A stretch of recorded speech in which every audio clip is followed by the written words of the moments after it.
अऊज़ु बिल्लाहि मिनश्शैतानिर्रजीम बिस्मिल्लाहिर्रहमानिर्रहीम या साहिबल ज़मान अदरिकनी वला तुहलिकनी अल्लाहुम्मा सल्लि अला मुहम्मदिन व आलि मुहम्मद व अज्जिल फरजहुम।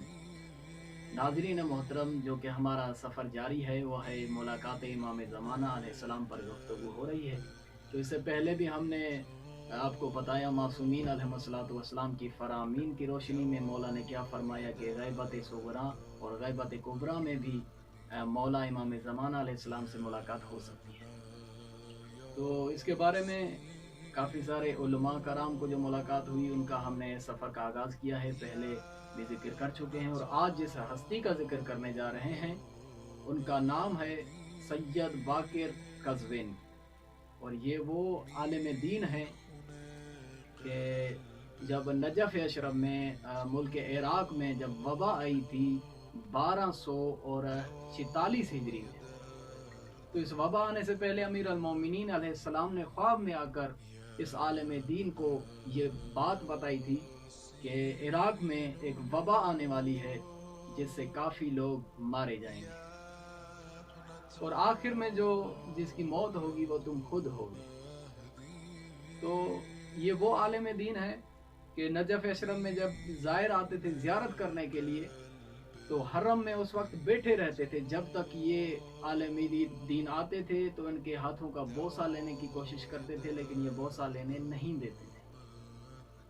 ये खुद जिक्र करते हैं कि उस वबा में इतने लोग मारे गए, बाद में वबा भी आई, इनका ख्वाब भी सच्चा था। तो 1000 तक जनाजे आते रहे और ये पढ़ाता रहा हरम मुक़द्दस में।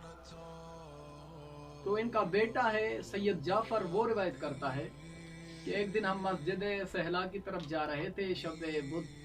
तो रास्ते में मैंने अपने वालिद साहब से कहा कि हमने एक रिवायत सुनी है लोगों से, वो कहते हैं कि अगर कोई शख्स 40 शब बुध किसी मस्जिद सहला में जाए, आमाल अंजाम दे, तो इमाम ज़माना अलैहिस्सलाम की ज़ियारत का शर्फ नसीब होता है।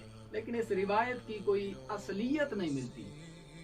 तो कहते हैं मेरे वालिद साहब ने मेरी तरफ देखा और देख के कहा कि ये लोग वही कहते हैं जिनको इमाम ज़माना की मुलाकात नहीं हुई। तुमने इमाम को नहीं देखा तो तुम कहते हो इमाम से मुलाकात नहीं हो सकती। वो कहता मैं बड़ा नादम हुआ इस बात से। और इसी सिलसिले में चलते चलते हम मस्जिद में दाखिल भी हो गए। मस्जिद में रश कम था। मस्जिद में जैसे हम दाखिल हुए तो मस्जिद में मेरे वालिद साहब ने खड़े होकर 2 रकात नमाज इस्तिजाज़ा पढ़ी। 2 रकात नमाज के बाद मैंने देखा कि मकाम साहिब ज़मान अलैहिस्सलाम से एक शख्स आया, नौजवान और खूबसूरत चेहरा, अरबी लिबास पहने हुए, जो मस्जिद के सामने साथ आकर मेरे वालिद साहब के सामने खड़ा हो गया। और मेरे वालिद साहब ने उससे मुसाफा किया, हाथ मिलाया और उसके बाद कुछ बातें हुई और उसके बाद वो शख्स चला गया। चले जाने के बाद मेरे वालिद साहब ने देख के कहा कि तुम्हें पता है ये शख्स कौन था? वो कहता मैंने ऐसे कह दिया कि क्या इमाम ज़माना अलैहिस्सलाम थे? मेरे वालिद साहब ने कहा हाँ, तुम्हारे वक्त के इमाम। वो कहता जब मैंने ये सुना कि मेरे वक्त के इमाम थे और मैंने उन्हें देखा भी है मगर पहचान नहीं सका, वो कहता मैं दौड़ा जिस तरफ मेरे मौला गए थे। कभी मकाम इब्राहीम अलैहिस्सलाम के पास जाता और कभी जनाबे मकाम इमाम ज़ैनुल आबिदीन अलैहिस्सलाम की तरफ जाता, मगर वो कहते मुझे कहीं पर नजर नहीं आए। तो आखिर में भी मैं वही शायर कहूँगा कि उन्होंने कहा कि खूब है कि कौन कहता है कि इमाम इंसो जाम पर्दे में है, हमारी आंखों पर पर्दा है वो कहाँ पर्दे में है। तो आखिर दावाना अनिल हम्दो लिल्लाहि रब्बिल आलमीन।